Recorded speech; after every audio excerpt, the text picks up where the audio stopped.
ઉનાળો એટલા માટે યાદ આવે છે કે ઉનાળો આવે ત્યારે લોકો ગરમીથી પીડાતા હોય છે, પરંતુ સૌથી વધારે જો આફત ઉનાળામાં આવતી હોય તો એ આગ લાગવાની ઘટનાઓ સૌથી વધારે, કારણ કે ગરમી હોય છે, ટેમ્પરેચર હાઈ ટેમ્પરેચર હોય છે, એના કારણે આગ લાગવાના ઘણા બધા બનાવો બનતા હોય છે.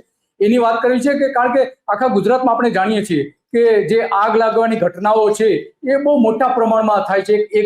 એક શૈક્ષિક સંસ્થા છે એને કહ્યું છે કે ભારતમાં જે આગના કારણે મોત થાય છે તો એની સાથે આપણે સરખાવીએ તો ગુજરાતમાં દર વર્ષે 27 લોકોના મોત આગ અને ફેક્ટરીમાં થતા વિસ્ફોટ અને એમાં લાગતી આગ ને અકસ્માતના કારણે મોત થાય છે. તો આની આપણે બધી જ વાત કરવી છે, કારણ કે આપણે જાણીએ છીએ કે અમદાવાદમાં ફાયર એન્ડ ઇમરજન્સી સર્વિસીસ જે છે એમાં જે 24-25 ની આપણે વાત કરીએ તો લગભગ 3000 જેવી ઘટનાઓ બની હતી અને લગભગ 680 જેવા લોકોને બચાવ્યા હતા. અને રેસ્ક્યુ ઓપરેશન જે એમાં કરવામાં આવ્યા હતા લગભગ 3600 ની આસપાસ. તો આ એક શહેરનું ઉદાહરણ આપણે એટલા માટે આપીએ છીએ કે જેના કારણે આપણે ખ્યાલ આવે કે ગુજરાતમાં આગની ઘટનાઓ કેવી જબરજસ્ત બની રહી છે.